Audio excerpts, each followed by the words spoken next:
السلام علیکم ورحمۃ اللہ وبرکاتہ نحمده ونصلي على رسوله الكريم اما بعد الحمد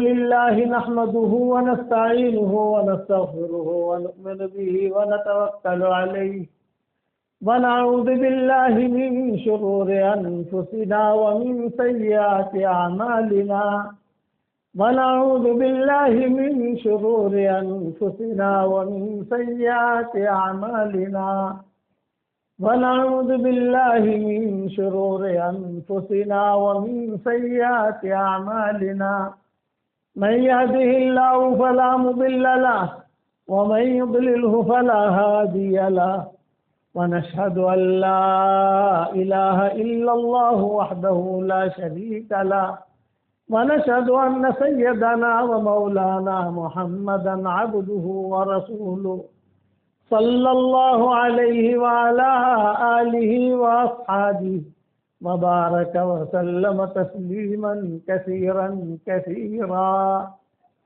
أما بعد فأعوذ بالله من الشيطان الرجيم بسم الله الرحمن الرحيم إن هذا القرآن يهدي للتي هي أقوم ويبشر المؤمنين الذين يعملون الصالحات أن لهم أجرا كبيرا وأن الذين لا يؤمنون بالآخرة أعتدنا لهم عذابا أليما صدق الله العظيم. قابل احترام مائیں، بہنیں، بیٹیاں، بہویں، بچیاں اور ہمارے بھائی، کسی زمانے میں عورتیں بہت بڑی دیندار ہوتی تھی اور بہت بڑی عالمائیں ہوتی تھی. ان کی زندگی میں دین بھی ہوتا تھا اور علم بھی ہوتا تھا، اور وہ مردوں سے بھی آگے کی. جیسے مرد عالم ہوتے ہیں ویسے وہ بھی عالم ہوتی تھی. اور دین کا اتنا بڑا نظام تھا کہ گھر گھر مدرسہ، گھر گھر مکتب، ہر گھر کے اندر پڑھانے والی. ہمارا سفر ہوا تھا روس کا، تاشقند، سمرقند، بخارا. تو ہم 11 بجے اپنے تعلیم کے حلقے سے فارغ ہوتے تھے اور باہر نکلتے تھے تو ہم دیکھتے تھے کہ گھروں کے باہر جو ہے وہ کچھ لڑکیاں، 5 لڑکیاں یہ کمرے سے نکل رہی ہیں، 5 لڑکیاں یہ گھر سے نکل رہی ہیں، 10 لڑکیاں یہاں سے نکل رہی ہیں، 15 لڑکیاں وہاں سے نکل رہی ہیں. تو میں نے پوچھا تو یہ کیا ماجرا ہے؟ بولے ہمارے یہاں گھر گھر مدرسہ ہے. مدرسے کی الگ ضرورت نہیں ہے، گھر گھر ہم نے مدرسہ بنا. اور ہماری شریعت بھی یہی کہتی ہے کہ ہمارا گھر گھر مدرسہ ہونا چاہیے. اس کے اثرات پڑتے ہیں زندگی کے اندر. ایک بہت بڑے عالم تھے، ان کی بیوی اور ان کی لڑکی. تو وہ عالم کے محدث تھے، روزانہ صبح میں مردوں کے سامنے اپنا درس دیتے تھے اور رات کو گھر پر آ کر وہی درس اپنی بیوی اور بیٹی کو دیتے تھے. وہی درس جو صبح بچوں کو پڑھایا وہی جو ہے رات کو گھر آ کر اپنی بیوی اور بیٹی، ایک بیٹی تھی ان کی اور ایک بیوی تھی. ہوتے ہوتے بیوی بھی بڑی زبردست عالمہ بن گئی اور بیٹی جو ہے یہ بھی زبردست عالمہ بن گئی. اب یہ جوان ہوئی بیٹی تو محدث صاحب نے کہا کہ بیٹیا تم عالمہ ہو گئی ہو الحمدللہ، اور تمہارے مانگے بہت آ رہے ہیں. حرمین شریفین کے ائمہ، حجاز کے علماء، مصر کے علماء یہ تم سے نکاح کرنا چاہتے ہیں. اس زمانے میں جو عالمائیں ہوتی تھی صرف عالمائیں نہیں ہوتی تھی، دیندار بھی ہوتی تھی. آج ہمارے یہاں عالم تو ہوتا ہے، دیندار نہیں ہوتا ہے. مفتی صاحب لیکن بے دین ہے، عالمہ لیکن بے دین. یہ تو نقصان ہے. عالمہ بھی ہو، دیندار بھی ہو، نیک بھی ہو، عالمہ بھی ہو، صالحہ بھی ہو. عالم بھی ہو دیندار بھی ہو نیک ہو. تو اس زمانے میں ایسا جب کوئی عالمہ ہوتی تھی تو وہ دیندار بھی ہوتی تھی صالحہ ہوتی تھی. تو ابا نے یہ درخواست کی کہ بیٹی بہت رشتے آئے ہیں شہزادوں کے رشتے بھی آئے ہیں اور تم استخارہ کر لو کسی ایک کو پسند کر لو. تو بیٹی کا نام تھا فاطمہ. تو اس فاطمہ نے کہا کہ ابو مجھے شادی نہیں کرنی. بعض لوگ ہوتے ہیں کہ مجھے شادی نہیں کرنی. تو ابا نے کہا بیٹا ایسی زندگی کیسے گزرے گی کہ آج تک میں زندہ ہوں تمہاری ماں زندہ ہے ٹھیک ہے گاڑی چل رہی ہے لیکن دنیا سے تو جانا ہی جانا ہے.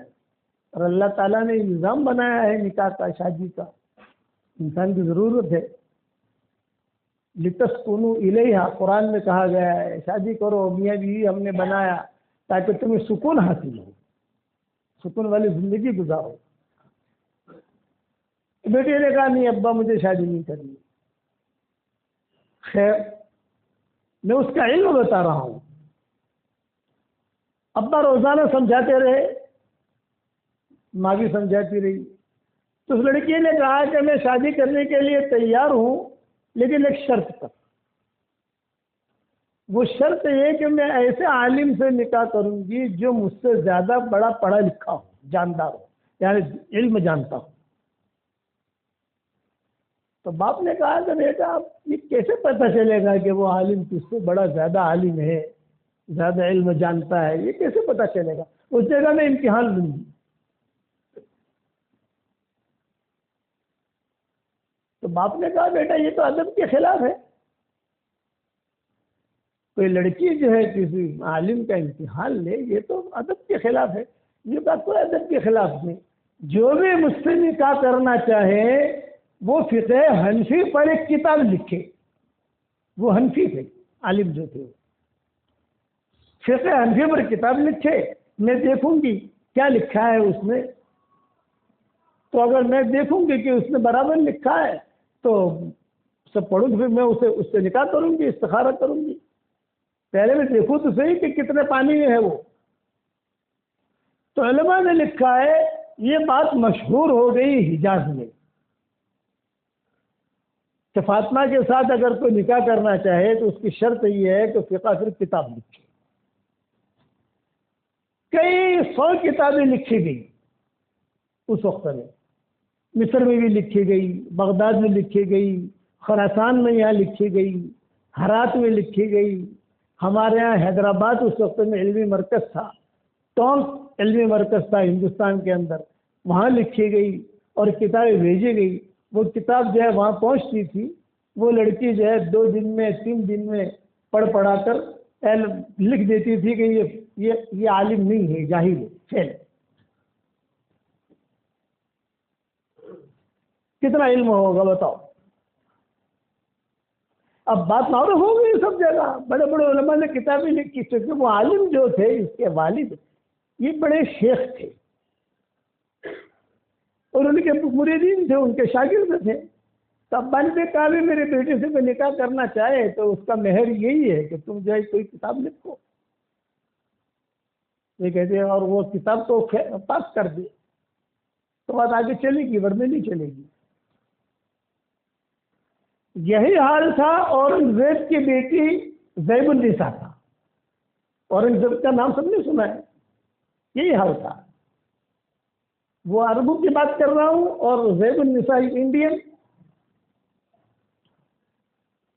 چنانچہ کئی 100 یعنی علماء نے لکھا ہے کہ کئی کتابیں بغداد میں کوفہ میں ہرات میں افغانستان میں خراسان میں یہاں ہمارے حیدرآباد میں ٹونک میں کتابیں علماء نے لکھی. اپنے اعتبار سے ہر آدمی کا بولنے کا طریقہ الگ ہوتا ہے ہر آدمی کا لکھنے کا طریقہ الگ ہوتا ہے ڈھنگ الگ ہوتا ہے. ساری کتابیں لیکن سب تھے. آخر میں ایک بہت بڑے ایک عالم تھے ان کا نام تھا علامہ کاسانی. یہ کھڑے ہوئے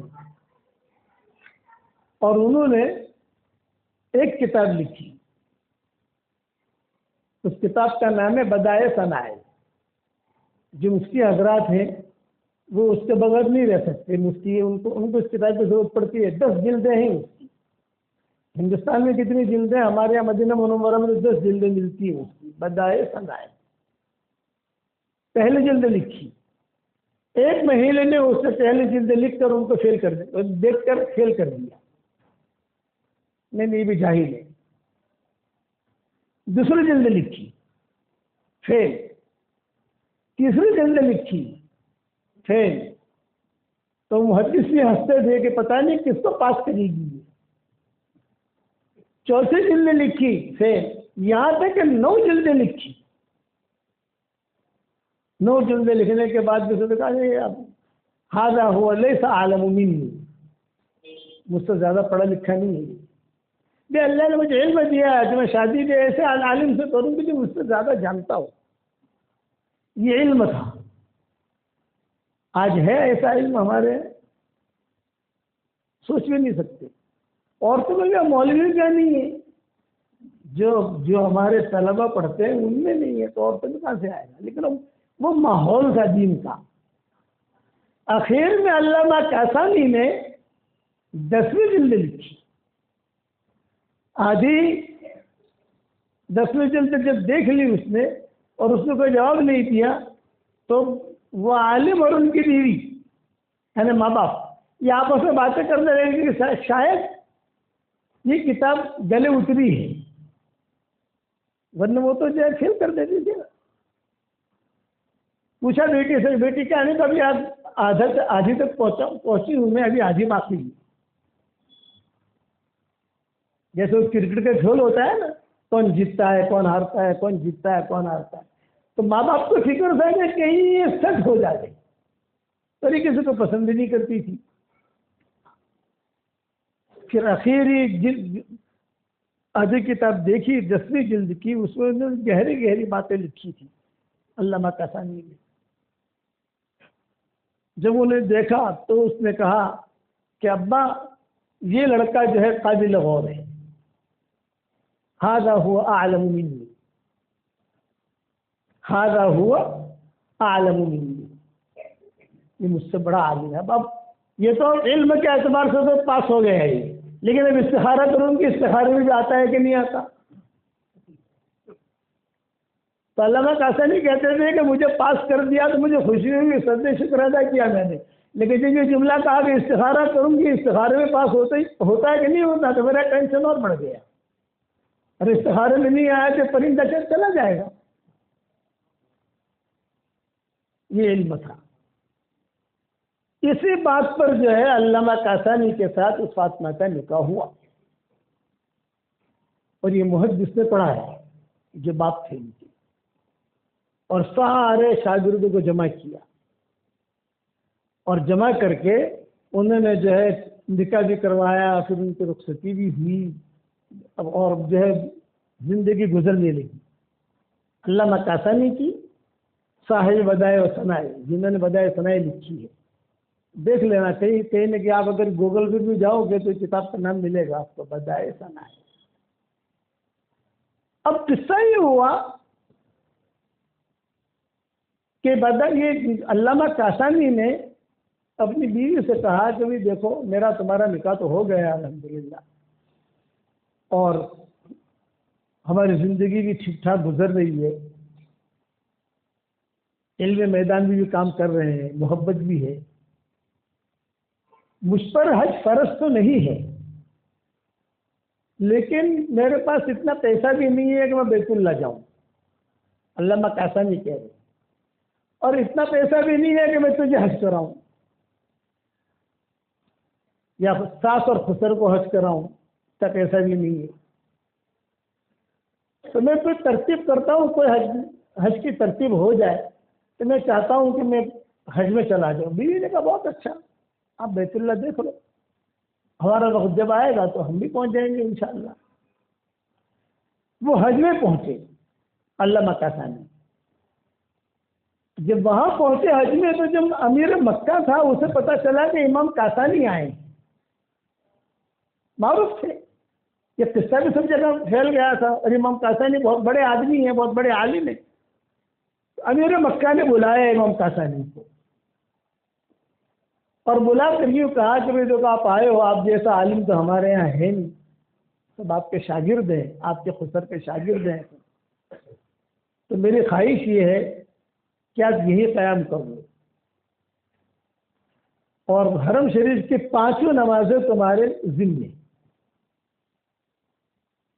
فجر، ظہر، عصر، عشاء، مغرب، 5 نمازیں، اور یہ مکہ کے بڑے قاضی، بڑا رتبہ ہو گیا، حرم شریف کے امام بھی بن گئے اور مکہ کے قاضی بھی بن گئے، اور تم یہی قیام کرو۔ یہ تو خوش ہو گئے کیسا نہیں، حج ختم ہو گیا تو ظاہر بات ہے کہ حج ختم ہونے کے بعد تو آدمی گھر واپس آتا ہے۔ اس زمانے میں واٹس ایپ یا یہ تو تھا نہیں کہ کب پہنچ رہے ہیں، کیا ہے کیا نہیں، کافی دن ہو گئے کہ گھر پہنچے نہیں، تو گھر والے پریشان، کہ فاطمہ بھی پریشان کہ کیا ہوا، اب تک آئے نہیں ہے، کوئی خبر نہیں ہے۔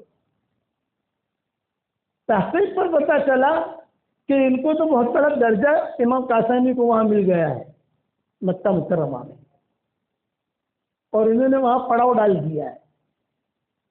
اچھا پڑاؤ ڈالا تو کم سے کم خط تو لکھتے، ہمیں خبر تو دیتے۔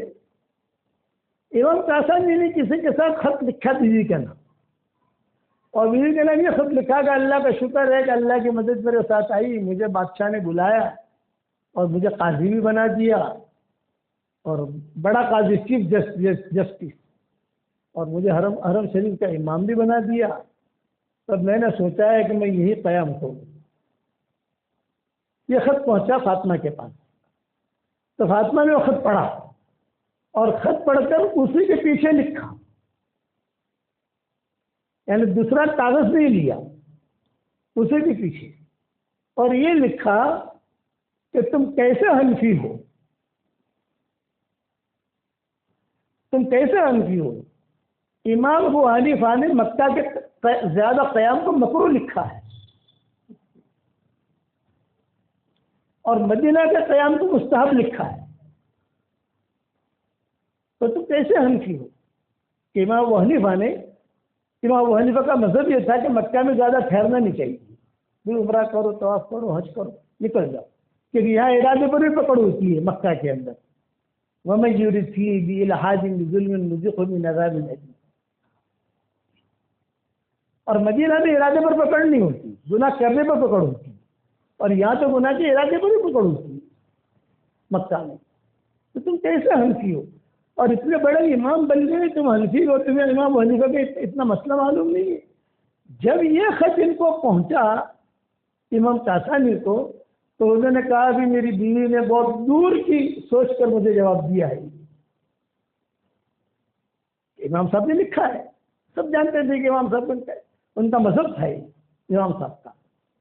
میں مکہ مکرمہ میں جاتا تھا تو پہلے بہت، یعنی میری عمر 35 سال کی ہوگی، تو ہر سال ہمیں حج کرنے کا شوق، جانے کا شوق، تو وہاں پر ہم نے ایک کمرہ رکھ لیا، 10,000 ریال سالانہ کرایہ۔ ہم نے واپس آیا تو میرے والد صاحب رحمۃ اللہ علیہ اور حضرت جی رحمۃ اللہ علیہ دونوں بیٹھے ہوئے تھے۔ اچھا مولوی یونس ماشاء اللہ سے میں نے بات رکھی کہ حضرت میں سوچ رہا ہوں وہاں کوئی چیز خرید لوں یا کوئی چیز رکھوں، تو حضرت نے مجھے فوراً کہا بالکل نہیں،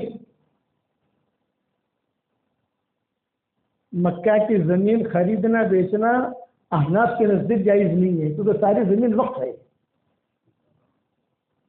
یہ حضرت نے مجھے کہا آج سے پتہ نہیں 50 سال پہلے، اور یہی کہا امام صاحب جو اسے مکروہ سمجھتے تھے امام ابو حنیفہ۔ ہم نے چھوڑ دیا وہ سودا، ہم نے کینسل کر دیا۔ اسلم نام ایک پاکستانی تھا، اس سے کہا یہ جواب یہی فاطمہ نے دے گا۔ اب انہوں نے جب دیکھا تو اب وہ یہ کہے گا میں تو پھنسا، یہاں بادشاہ کو کیا منع کروں۔ تو انہوں نے جو فجر کی نماز پڑھائی، اور فجر اور ظہر کے درمیان وقت زیادہ ہوتا ہے، فجر کی نماز پڑھا کر بوڑھیا بسترا لے کر بھاگ گئے امام کاسانی۔ اب ظہر کی نماز کے وقت آیا کہ امام صاحب ہی نکل گئے، اور مہینوں کے بعد وہاں پہنچے بیوی کے پاس۔ تو بیوی نے ملاقات ہوتی کہا الحمدللہ اب تم پکے حنفی ہو۔ یہ علم تھا عورتوں کا. تب آج ہے ایسا ہی علم میں آگے اور تقوی میں بھی آگے. چنانچہ امام کاشانی اسے فاطمہ کے ساتھ زندگی گزارتے رہے. کبھی کبھی لڑائی بھی ہوتی تھی, میاں بیوی میں کبھی کبھی انبن ہوتی ہے نہیں ہوتی بھائی. کوئی اگر یہ کہے کہ میرے سے میری بیوی کے ساتھ کبھی لڑائی ہوتی ہی نہیں ہے تو وہ جھوٹ بول رہا ہے.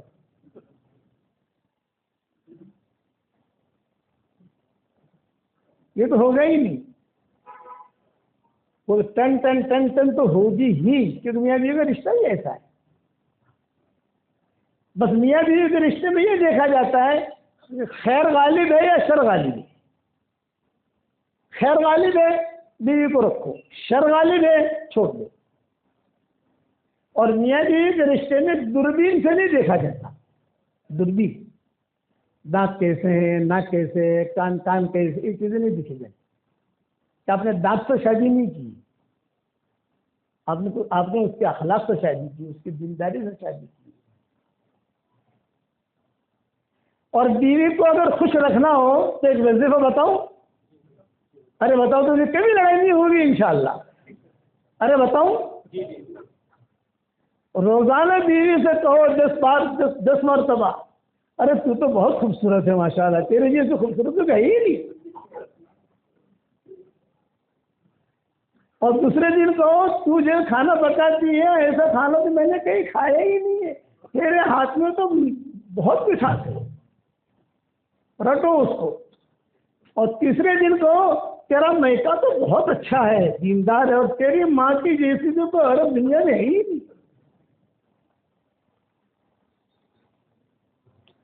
ایک ہفتے میں 7 سبق رٹ لو آپ. سمجھ گئے؟ یعنی اگر کھانا ٹھیک بھی نہ پکایا ہو تو بھی تعریف کرو. یہ مت کہو کہ صاحب نے آپ کے کھانے کی مرچ زیادہ تھی, آج تو یہ تھا. نا آج تو بہت خوبصورت ہے, بس تجھ سے میری شادی ہو گئی, میری خواہش پوری ہو گئی, جنت کی حور مجھے مل گئی, الحمدللہ, اللہ تجھے جزائے خیر دے. اور مہینے میں کچھ نہ کچھ ہدیہ دے دیا کرو, تعریف کرو, بیوی کی تعریف کرو. حضور صلی اللہ علیہ وسلم ماؤں کی تعریف کرتے تھے, اور حدیثوں میں آتا ہے گھر میں جب آتے تھے تو حضور ہنستے ہوئے آتے تھے. یہ روایت میں حضرت خدیجہ کہتی ہے کہ روزانہ میں حضور کے آنے کا انتظار کرتی تھی. حضور آتے تھے تو السلام علیکم ورحمۃ اللہ وبرکاتہ ہنستے ہوئے, منہ چڑھا کر نہیں, پولیس انسپیکٹر بن کے نہیں, ہنستے ہوئے آتے تھے. ایک مرتبہ حضور صلی اللہ علیہ وسلم پر کچھ حالات تھے, کوئی ٹینشن تھا, تو حضور صلی اللہ علیہ وسلم بغیر ایسے ہوئے داخل ہو گئے. تو حضرت خدیجہ نے کہا کہ حضرت روزانہ تو آپ ہنس کر آتے ہیں, آج آپ ہنس کر نہیں آئے, کیوں؟ آپ نے فرمایا وہ ہاں, واپس گئے, واپس جا کر ہنس کر آئے.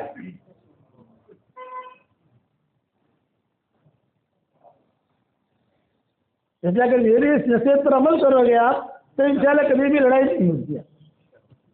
اس کی خوبصورتی کی, اس کے کپڑے دھونے کی, اس کی خدمت کی, اس کے ہر چیز کی جو ہے تعریف کرو, اس کے دین کی. اگر نماز نہ بھی پڑھتی ہو نا تو بھی کہو تو بہت دیندار ہے, چل کل پڑھ لینا, کوئی بات نہیں. اگر کوئی یہ کہے کہ مجھے ایسی بیوی ملے کہ اس میں کوئی عیب نہ ہو تو بغیر بیوی کے رہے گا انشاءاللہ. اور کوئی عورت یہ کہے کہ مجھے کوئی ایسا شوہر ملے کہ اس میں کوئی عیب نہ ہو تو بغیر شوہر کی رہے گی. وہ 100% تو کوئی ہے ہی نہیں. کیا غسل خانے میں ہر آدمی ننگا ہوتا ہے؟ یہ مثال مشہور ہے. کپڑے ہر جگہ کالے ہوتے ہیں, وہ تو نبھا کے زندگی گزروانی پڑتی ہے, نبھانا پڑتا ہے. حضرت فاطمہ رضی اللہ تعالیٰ عنہ آ گئی حضور کے پاس اور دوڑی کہا بیٹا آ جاؤ اندر. یہ کہا میں نہیں آؤں گی. بیٹا تم باہر کھڑی ہو, میں اندر ہوں کمرے میں, آپ آ جاؤ اندر. نہ میں نہیں آؤں گی. غصے میں تھی, مائیں جمع ہو گئی. حضرت عائشہ نے کہا کہ اب فاطمہ اندر آ جاؤ. سب ماؤں نے کہا اندر, میں نہیں آؤں گی, میں علی کی شکایت لے کر آئی ہوں. کتنا اونچا گھرانہ ہے, ہے کہ نہیں؟ کتنا اونچا گھرانہ. لیکن یہ تو حضور نے فرمایا اچھا کیا شکایت ہے علی کی یہ بتاؤ. تو حضرت فاطمہ نے باہر کھڑے کھڑے کہا. مائیں بھی تھی اندر اور حضور بھی تھے, اور یہ فرمایا کہ علی کی شکایت یہ ہے کہ کچھ دنوں سے علی نے کہنا شروع کیا ہے مجھے دوسری شادی کرنی ہے اور ابو جہل کے بیٹی سے کرنی ہے. یہ کہنا شروع کیا ہے. اب میں ٹینشن میں آ گئی. آپ نے فرمایا یہی ہے نا, یہ شکایت, اس کے علاوہ تو کوئی شکایت نہیں ہے. دینداری کیسی ہے اس کی یہ بتاؤ. تو دینداری تو اچھی ہے. تہجد پڑھتے ہیں کہ نہیں پڑھتے؟ پڑھتے ہیں. قرآن پڑھتے ہیں نہیں پڑھتے؟ پڑھتے ہیں. ٹھیک ہے, یہی شکایت ہے. پھر حضور جو ہے باہر نکلے مسجد میں, مسجد نبوی میں آئے اور سب کو جمع کیا, اور سب کو جمع کر کے حضرت فاطمہ کے فضائل بیان. اعلان ہوا الصلاۃ جامعہ, الصلاۃ جامعہ, الصلاۃ جامعہ. اس زمانے میں لوگوں کو جوڑنا ہوتا تھا تو یہ جملہ کہا جاتا تھا الصلاۃ جامعہ, الصلاۃ جامعہ, الصلاۃ جامعہ. لوگ جمع ہو گئے. حضرت علی کہتے ہیں میں نے سنا تو میں بھی آ گیا, لیکن مجھے پتا نہیں کہ آج میرے بارے میں کچھ کہا جائے گا. تو آج پیچھے ڈر گئے حضرت علی. حضور صلی اللہ علیہ وسلم نے فاطمہ کے فضائل بیان کیے, یہ ہے یہ ہے یہ ہے یہ. حضرت علی سمجھ گئے کہ صاحب یہ فاطمہ نے شکایت کی ہے, یہ اس کا ریئیکشن ہے. گھر پر گئے حضرت علی, تھوڑی دیر میں حضرت فاطمہ ہی پہنچی. جاتے ہی حضرت علی نے کہا فاطمہ مجھے دوسرا نکاح نہیں کرنا ہے. تو حضرت فاطمہ نے کہا کہ میں نے میرے دنیا سے جانے کے بعد تمہاری منگنی کے لیے ایک لڑکی دیکھ لی ہے. چنانچہ حضرت فاطمہ کا جب انتقال کا وقت قریب آیا تو حضرت فاطمہ نے ام سلمہ آئی حضرت فاطمہ کے پاس. یہ کہا کہ 23-24 سال کی عمر میں حضرت فاطمہ کا انتقال ہو گیا تھا. 24 سال کی عمر کی لڑکی کیا ہوتی ہے آپ سب جانتے ہیں. تو اس میں حضرت فاطمہ دنیا سے رخصت ہو گئی تھی. تو حضرت ام سلمہ آئی اور ام سلمہ نے آ کر کہا ارے فاطمہ تم کو تو زبردست بخار ہے, یہ کام چھوڑ دو ہم کر لیں گے, یہ کام باندھیوں سے کروا لیں گے. فرمایا نہیں, میں نے جو علی کے حسن حسین کے کپڑے دھو کر تیار کر دیے, ان کو 10 دن تک کپڑوں کی ضرورت نہیں پڑی, اور کھانا بھی تیار کر دیا ہے میں نے ان لوگوں کے لیے. 1 ہفتے تک انہیں کھانا پکانے کی, کہاں سے کھانا لانے کی, اس طریقے سے کھجوروں کا حلوہ بناتے تھے اس زمانے میں, وہ سارا تیار کر دیا ہے. اور ان میں سلمہ سے کہا اب میرے جانے کا وقت قریب ہے, میں نے میرے ابو کو دیکھا ہے خواب میں. ابو نے مجھے کہا بیٹا میں تجھے بلا رہا ہوں, تو آ جا اور تو جو ہے سحری کرنا علی کے دسترخوان پر اور افطاری کرنا میرے دسترخوان پر. اور حضرت علی کو بلایا, اور حضرت علی کو بلا کر کہا اب میں جا رہی ہوں دنیا سے, آپ جو ہے میرے جانے کے بعد امیمہ سے نکاح کر دینا. ایک امیمہ کے نامی لڑکی تھی, ان کے خاندان میں تھی, اس سے نکاح کر دینا. میں نے سب بات کر لی ہے اور سب تمہارا نکاح انہیں کے ساتھ کرنا, بس لیکن ایک شرط کے ساتھ, 1 رات اس کو دینا اور 1 رات حسن حسین کو دینا. یہ حضور کے نواسے ہیں, ان کی وصیتوں میں حضرت فاطمہ کی. تو یہ میں فاطمہ اور امام کاشانی کا سنا رہا تھا. کبھی کبھی انبن بھی ہوتی تھی, یہ بھی ہوتا تھا, لیکن گاڑی چل رہی تھی. بیٹھ جاؤ وہیں بیٹھ جاؤ بھائی.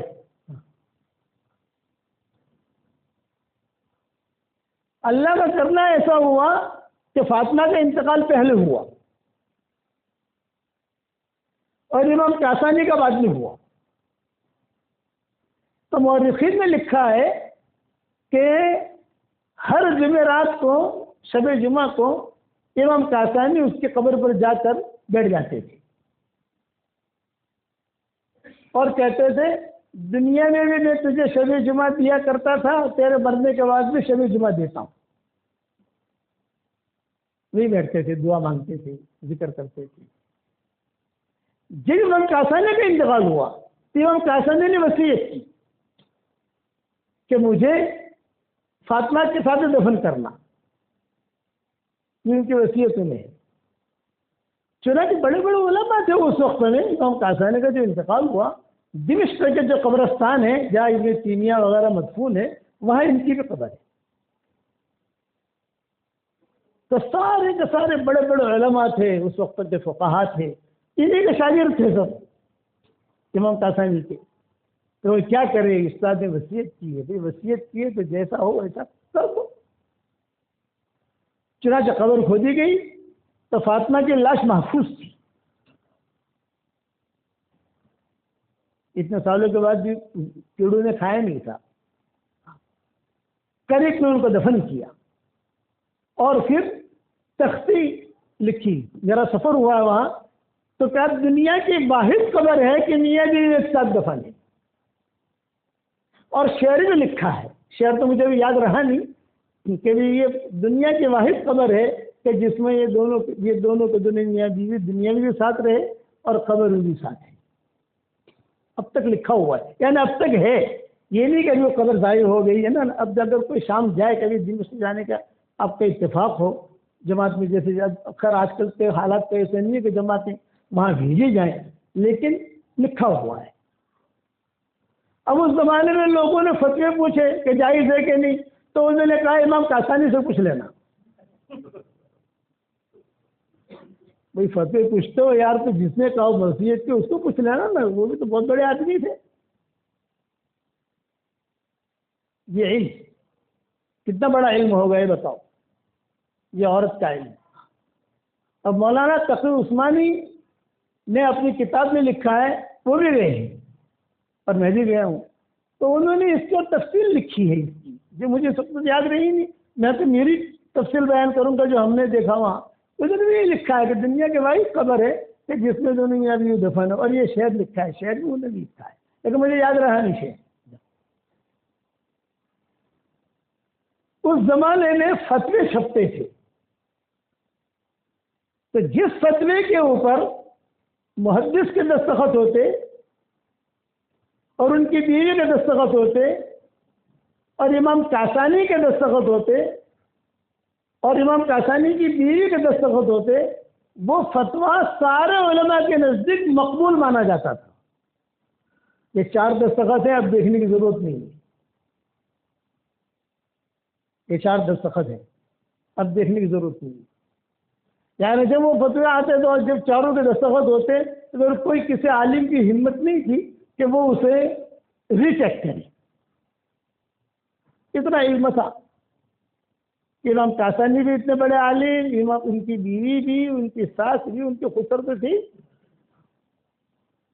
اور اب بھی ہمارے سفر ہوتے رہتے ہیں، تاشقند، سمرقند، بخارا، وہاں پر پرانی یادیں اب بھی ان کے فتوے رکھے ہوئے ہیں مسلموں کے اندر، خاص طور سے ترکی کے اندر.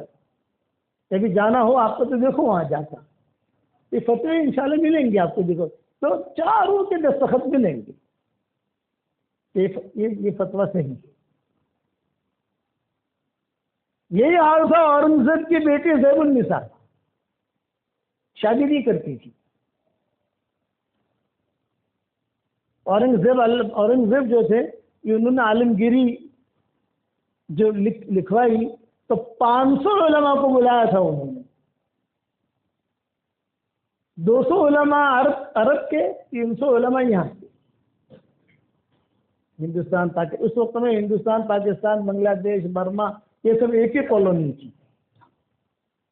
ان کا کھانا، ان کا رہنا اور سب مسئلے چل رہے تھے. ایک بہت بڑے عالم ہوتے تھے، سارے مفتیوں کے بڑے، ان کا نام تھا نظام الدین.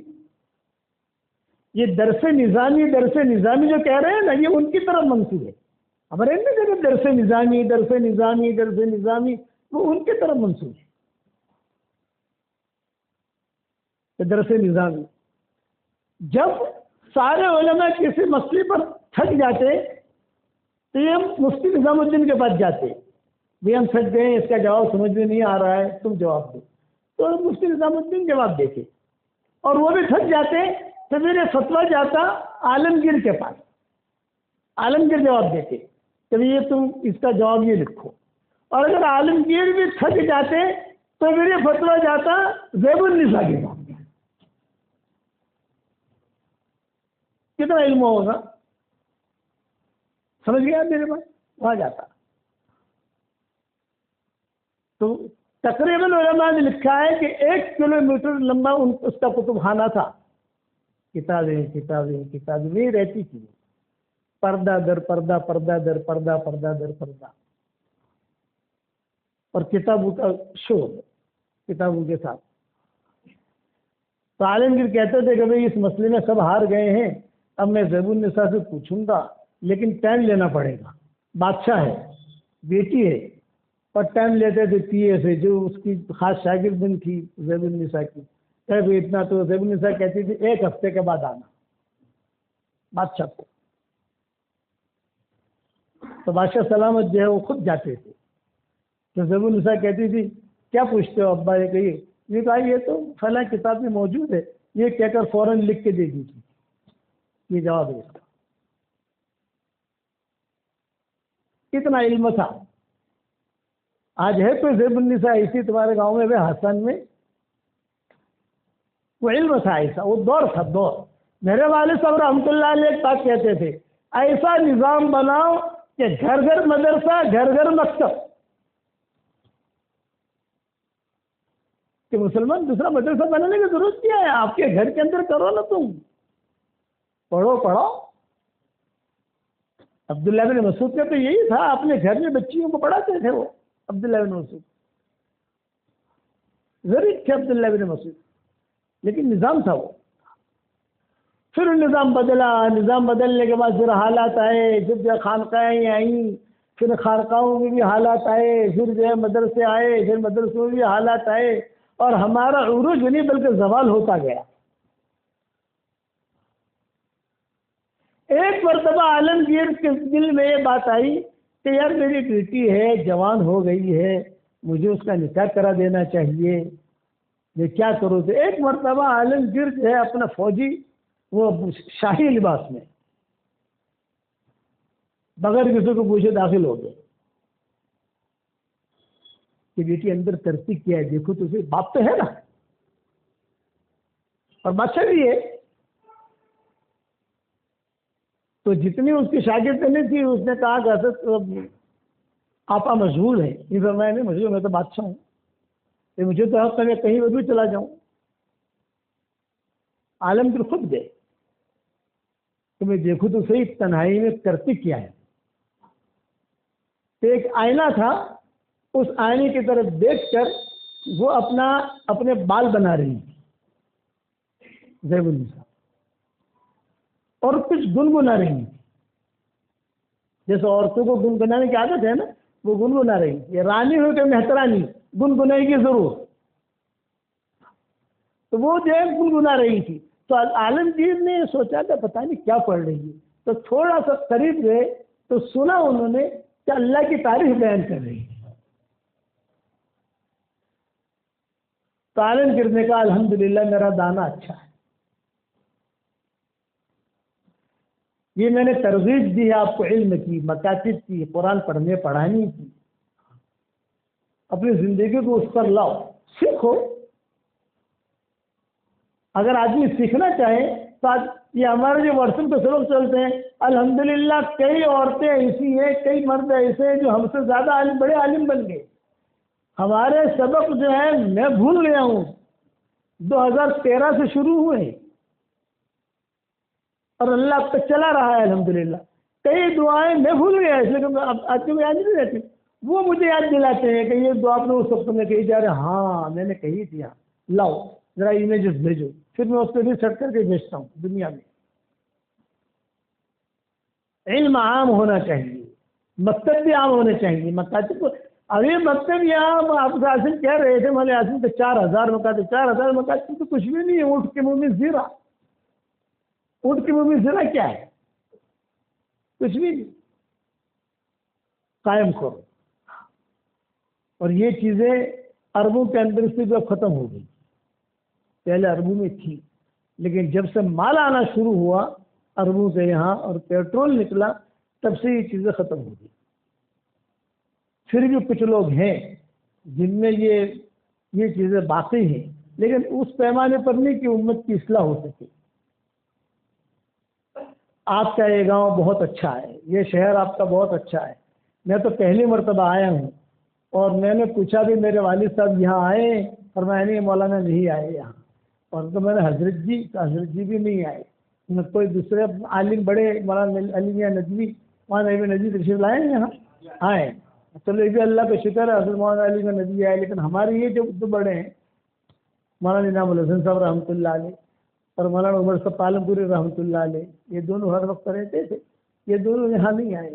ہاں چلو میں بھی پہلی مرتبہ آیا، لیکن اللہ کا شکر ہے جس شہر میں داخل ہوتا ہوں تو پتہ چل جاتا ہے کہ اس میں کیا ہے، برکت ہے. آج اس کی قدر کرو. اور قدر کرنے کا مطلب کیا ہے؟ دینی ماحول بناؤ. میرے والد صاحب رحمۃ اللہ علیہ بارہ کہتے تھے، رائمنڈ کے اجتماع میں کہتے تھے، ادھر کہتے تھے کہ میری خواہش ہے، ابا کہتے تھے میری خواہش ہے کہ ایسا دینی ماحول بنے سب جگہ کہ گھر گھر میں مدرسہ بھی ہو، گھر گھر میں مکتب بھی ہو. اور یہ تو میں نے میری آنکھوں سے رشیا میں دیکھا ہے. تاشکند، سمرقند، بخارا سب وہ علماء سے ملتے تھے تو علماء کہتے تھے کہ بھی ہمارے ہاتھ میں یہ نظام ہے. ہمارا داماد ہے مکہ مکرمہ میں، وہ رشیا موسکو میں انہوں نے قرآن سنایا رمضان کے مہینے میں، اور اس رمضان میں انشاءاللہ وہ ٹورنٹو جا کر سنا رہے ہیں قرآن. تو ان کو جو دعوت دینے کے لیے آئے تھے، میں بھی مکہ میں تھا، وہ روس کے بہت بڑے عالم تھے. جو دعوت دینے کے لیے آتے ہیں نا وہ بہت بڑے عالم تھے، ہمارے ساتھ بیٹھے، پورے رشیا کے مفتی تھے وہ بڑے. تو میں نے ان سے پوچھا، میں نے کہا اب وہ حالات ہیں تمہارے یہاں؟ بولے اب وہ حالات نہیں ہیں، لیکن ہم کوشش کر رہے ہیں کہ کسی طریقے پر پرانے حالات پھر سے آ جائیں، کہ گھر گھر میں مکتبوں کو خوب قائم کرو، جتنا ہو سکے آپ اس کے قائم کرنے کی فکر کرو. عورتوں کے مدرسے ہیں الحمدللہ، یہ اللہ کا شکر ہے. کئی ہندوستان میں کئی علاقے ایسے ہیں کہ جہاں اور لڑکی کے مدرسے نہیں ہیں، انہیں بات سمجھ میں نہیں آتی. اور کئی علاقے جیسے ہم تو ہر جگہ جاتے ہیں نا، ہم پوچھتے ہیں لڑکیوں کے کتنے مدرسے ہیں، لے لے بولا یہاں لڑکوں. اچھا تو ٹھیک، آہستہ بولو آہستہ بولو. میں کہتا ہوں تو آہستہ بولو آہستہ بولو. میں سمجھ گیا تمہارا مزاج. میں ان کو یہ بھی کہتا ہوں میں آپ کا مزاج سمجھ گیا. نہیں ہے ٹھیک ہے. ہمارے مولانا غلام حسین خاموش رحمۃ اللہ علیہ ہوتے تھے دیوبند کے، وہ محترم بھی رہے ہیں، وہاں کے ذمہ دار بھی رہے ہیں. تو میں ان کو کہتا تھا ہمارے علاقے کے سلسلے میں کہ مولانا یہ بڑے بڑے مدرسے کھل گئے. بولے کہ میری بھی تمنا ہے اپنے علاقے میں کھلے، لیکن لوگ مانتے ہی نہیں. پھر جب گھروں میں حالات آنے شروع ہوئے تب جا کر جو ہے تھوڑے گھروں کے اندر یعنی مختصر نظام بنانا شروع کیا. اب شروع ہو رہا ہے الحمدللہ. اس لیے میں نے 2 قصے آپ کو سنائے، ایک زیب النساء کا اور ایک فاطمہ کا، ان کی علمی کارگزاریاں. اللہ کرے ایسی زیب النساء یہاں پیدا ہوں، اللہ کرے ایسی فاطمہ یہاں پیدا ہوں، اللہ کرے کہ ایسی حضرت فاطمہ رضی اللہ تعالیٰ عنہ جیسی بھی لڑکیاں پیدا ہوں. اللہ کے لیے کوئی مشکل نہیں. دور ہے منزل مقصود، مگر ہے تو صحیح. راہ کٹ جائے گی تو عزم سفر پیدا کر. حضرت عائشہ کا علم، حضرت عمر جیسے آ کر حضرت عائشہ سے پوچھتے تھے. وہ بھی تو عورت ہی تھی. ارے بتاؤ تو صحیح، عورت ہی تھی نا. اب عمر جیسا آدمی آ کر پوچھتا ہے کہ امی اس مسئلے میں رکا ہوا ہوں، میں کیا کروں. ایک لڑکی تھی مدینہ منورہ میں، اس کا مسئلہ ایسا تھا کہ سارے کے سارے مسلمان جو ہے وہ تھک گئے تھے. لمبا قصہ ہے، وہ لمبا قصہ سنانے مجھے کچھ یاد نہیں ہے اس کے اندر کیا تھا، لیکن تھا مسئلہ اس کا. یہ تو ہے کتابوں میں. ایسا مسئلہ تھا کہ سارے تو سارے مدینہ کے مسلمان، مدینہ کی امہات المومنین سب تھک گئے. میرے لڑکے کا مسئلہ حل نہیں ہوتا. عبداللہ ابن عباس بھی تھک گئے. عبداللہ ابن عباس کو تو حضور صلی اللہ علیہ وسلم حضرت عمر اپنے قریب بٹھاتے تھے اور کہتے تھے غص یا غواص، علم کے سمندر میں غوطہ لگانے والے غوطہ لگا نکال ہیرا. عبداللہ ابن عباس کہتے تھے میں بھی ہار گیا. حضرت عائشہ کو پوچھا، یہ تو امیر المومنین میں بھی ہار گئی.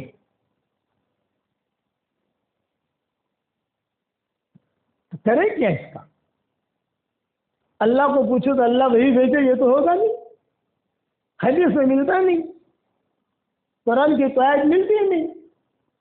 یہ بات جش کرتے کرتے پہنچی مکہ مکرمہ پہنچی، اور وہاں مدینہ منورہ کے اندر کسی لڑکی کا مسئلہ ہوا ہے، سارے کے سارے جو ہار گئے ہیں، وہ لڑکی کا مسئلہ حل نہیں ہو رہا ہے، یہ ہے وہ ہے، کیا کریں؟ تو قریش کی کچھ بڑھیائیں تھیں عورتیں، انہوں نے حضرت عمر کو خط لکھا تو اس لڑکی کا مسئلہ ہم حل کریں گے، لیکن ایک شرط کے ساتھ کہ ہمیں شاہی مہمان بنانا پڑے گا، لیکن مکہ مکرمہ سے مدینہ آنا، پھر مدینہ منورہ میں ٹھہرنا، پھر مدینہ منورہ کھانا پینا ایک مستقل مسئلہ ہے۔ ہم تو بڑھیا ہیں، یعنی اٹھنے کا انتظام آپ کو کرنا پڑے گا، وہاں ٹھہرانے کا انتظام آپ کو کرنا پڑے گا، ہم کریں گے۔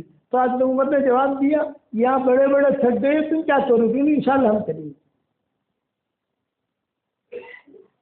تو 5 بڑھیا ہیں یہیں، میں یہ عورتوں کا علم بتا رہا ہوں آپ کو۔ کتنی بڑھیا ہیں بھائی؟ بڑی عمر کی، 80 سال کی، 85 سال کی، اپنے محرموں کے ساتھ، اور آتے ہی سب سے پہلے صلاۃ و سلام پڑھا، حضور صلی اللہ علیہ وسلم، 2 رکعت تحیۃ المسجد پڑھی، 2 رکعت صلاۃ الحاجت پڑھی، اور سب سے پہلے ماؤں سے ملاقات کی، لیکن ان کا حق ہے، تو امہات المومنین ہے۔ اور پھر حضرت عمر سے کہا کہ وہ مسئلہ لاؤ، کون ہے لڑکی ہمارے پاس لاؤ۔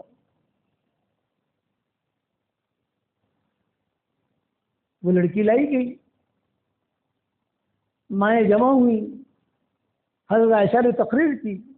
حضرت عائشہ تو بہت فصیح بلیغ بولنے والی تھی نا، ان کی زبان میں لکنت نہیں تھی، حاضر جواب۔ حضرت عائشہ جو ہے یہ حاضر جواب۔ ایک مرتبہ حضرت عائشہ کی اور فاطمہ کی اندن ہو گئی، فاطمہ صاحب دادی، عائشہ ام المومنین، تو دونوں کے بعد مباحثہ۔ حضرت فاطمہ کہنے لگی میں افضل ہوں تم سے، حضرت عائشہ کہنے لگی میں افضل ہوں تم سے، حضرت فاطمہ کہنے لگی انا بنت الرسول، میں افضل ہوں۔ حضرت عائشہ نے کہا میں افضل ہوں، تو کہ کیا دلیل آپ کے پاس؟ تو حضرت عائشہ نے کہا حشر کے میدان میں علی کے ہاتھ میں 13 ہاتھ ہوگا، اور حشر کے میدان میں حضور کے ہاتھ میں میرا ہاتھ ہوگا۔ اس پر حضرت فاطمہ نے کہا ابو بکر کی بیٹی جو ہے وہ نمبر 1 ہے، وہ کبھی کسی کے ساتھ پیچھے نہیں رہتی، جواب ڈھنگ کا دیتی۔ حضور نے فرمایا کہ یہ جواب دینے میں بہت ماہر ہے۔ تو سب سے پہلے بڑھیاؤں نے عائشہ سے پوچھا، تو عائشہ نے ساری، جیسے وکیل سارے کاغذات پیش کرتا ہے نا، یہ ہوا یہ ہوا یہ ہوا یہ ہوا، حضرت عمر نے یہ کہا، اس نے یہ کہا، اس نے یہ کہا، اس نے یہ کہا، اور ہم تھک گئی ہے۔ تو بڑھی عورتوں نے کہا لڑکی کو بلا، لڑکی کو بلایا۔ کتابوں میں لکھا ہے کہ دوپہر کا کھانا بھی نہیں کھایا تھا، کھانے سے پہلے پہلے اس کا مسئلہ حل ہو گیا، اور حضرت عائشہ سے لکھوا کر بھیجا امیر المومنین کو۔ امیر المومنین نے دیکھا، اللہ اکبر، کیا کہا؟ اللہ اکبر۔ جہاں عمر کی آنکھ نہیں پہنچ سکتی، اس کا ذہن نہیں جاتا، عبداللہ ابن عباس کا نہیں جاتا، اور جہاں عائشہ کا نہیں گیا، صحابیات کا نہیں گیا، وہ ان بڑھیاؤں نے کام کر دیا۔ یہ علم تھا، فقاہت کی فقاہت۔ ہمارے سید سادہ رحمۃ اللہ ایک نام سنا ہوگا، وہ کہتے تھے مل طارق جمیل سے کہ طارق جمیل آج کل کے جو مفتی ہے نا دنیا میں، تمہارے پاکستان میں، وہ مفتی نہیں ہے، وہ نقال ہے، نقال۔ وہ تو کتابوں سے دیکھ کر نقل کرتے ہیں۔ پاکستان میں خالی 1.5 مفتی ہے جی، شریعت کی حیثیت تو سمجھتا ہے، اور 1.5 مفتی کا نام بتاؤ گا نہیں، ایک آدھا ہے اور ایک پورا ہے، یہ کہتے تھے مولانا سید خان صاحب رحمۃ اللہ علیہ۔ یہ فقیہ تھی، بات سمجھ گئے بھائی؟ اس لیے میں، بات لمبی ہو گئی میری، میں یہ کہتا ہوں کہ دینی ماحول بناؤ گے انشاءاللہ۔ اب ایک ہدیہ دینا چاہتا ہوں، قبول کرو گے بھائی؟ 10 مرتبہ سورہ اخلاص پڑھ لو تو جنت میں ایک محل تیار ہو جاتا ہے۔ 20 مرتبہ پڑھو 2 محل تیار، 30 مرتبہ پڑھو 3 محل تیار، تو آج کل میں اپنے شاگردوں کو، اپنے ساتھیوں کو کہتا ہوں 313 مرتبہ سورہ اخلاص پڑھنے کی عادت ڈالو، روزانہ انشاءاللہ 31 بنگلے جنت میں تیار ہو جائیں گے، اور کوئی انکم ٹیکس والا آ کر آپ کو فون کرے گا نہیں اور تو پوچھے گا نہیں۔ پڑھو گے انشاءاللہ بھائی؟ 313 مرتبہ اگر سورہ اخلاص آپ پڑھو گے انشاءاللہ، زیادہ نہیں پڑھ سکتے ہو آپ، 313 مرتبہ اگر پڑھو گے تو اس کے بعد جو دعا مانگو گے اللہ آپ کی دعا قبول کرے گا۔ کرو گے انشاءاللہ؟ دوسرا یہ کہ آج کل گھروں کے اندر انتشار بہت ہے، تو آج کی کرسی کا میں مختصر وظیفہ دیتا ہوں۔ یہ مسجد ہے، کوئی 4 کونے ہیں نا، ہر گھر میں 4 کونے ہوتے ہیں تقریباً، ہر کونے میں 24 گھنٹے میں 1 مرتبہ آیت الکرسی پڑھ کے دم کر دو، بس 5 منٹ لگیں گے، یا دم کر دی آیت الکرسی، یا دم کر دی پڑھ کے، وہاں دم کر دی، وہاں دم کر دی، بس۔ تو اس سے یہ ہوگا کہ یہ جادو، جنات، حسد، نظر، یہ ساری چیزیں ختم ہو جائیں گی انشاءاللہ، اور برکت بھی ہوگی۔ یہی معمول تھا حضرت عبد الرحمن ابن عوف کا، یہ زندگی بھر کرتے رہتے تھے، اور صحابہ کو کہتے تھے دیکھو میں یہ کرتا ہوں، اللہ نے میرے مال میں کتنی برکت دی۔ کرو گے انشاءاللہ بھائی؟ اور ہمارا دعوت کا کام سدا بہار ہے، دعوت کے کام میں لوگوں کچھ کہنا چاہو؟ ہاں ہاں، دیکھو 42 مسجد ہیں یہاں، ہر مسجد کے قریب میں عورتوں کا ایک مکتب قائم ہو جائے، کون تیار ہے اس کے لیے؟ ہر مسجد کے قریب میں ایک مکتب عورتوں کا ہو جانا چاہیے، نیت کرو، ہاں نیت کرو، گھبراتے کیوں ہو؟ ارے کوئی چندہ تھوڑی مانگتے ہیں یار، آپ نیت کرو کہ انشاءاللہ کریں گے۔ میں کہتا ہوں نا تم مساجد کو تو خود آباد کرو، تو ہی ہمارے ایمان کی حفاظت ہے۔ ہندوستان کی تقدیر اللہ بدل رہا ہے، اور اس تقدیر کو اگر اچھائی کی طرف کرنا ہے مکاتب قائم کرو۔ کالج کی بچیاں روزانہ نہیں آتی، ہفتے میں 1 دن کسی کلاس قائم کرو۔ کالج کی بچی ہے وہ روزانہ نہیں پڑھتی، ہفتے میں 1 دن آ جانے پڑھ لے بھی، کچھ اللہ رسول کی بات ہو جائے۔ ہمارے یہاں بمبئی میں الحمدللہ شروع ہو رہا ہے، گجرات میں شروع ہو رہا ہے، سب جگہ الحمدللہ شروع ہو رہا ہے۔ 42 مسجد تو 42 مکتب چاہیے انشاءاللہ لڑکیوں کی۔ جب 42 ہو جائے گا تو مجھے خبر کرنا، پھر میں آؤں گا انشاءاللہ یار، لیکن 42 ہونے چاہیے۔ ہاں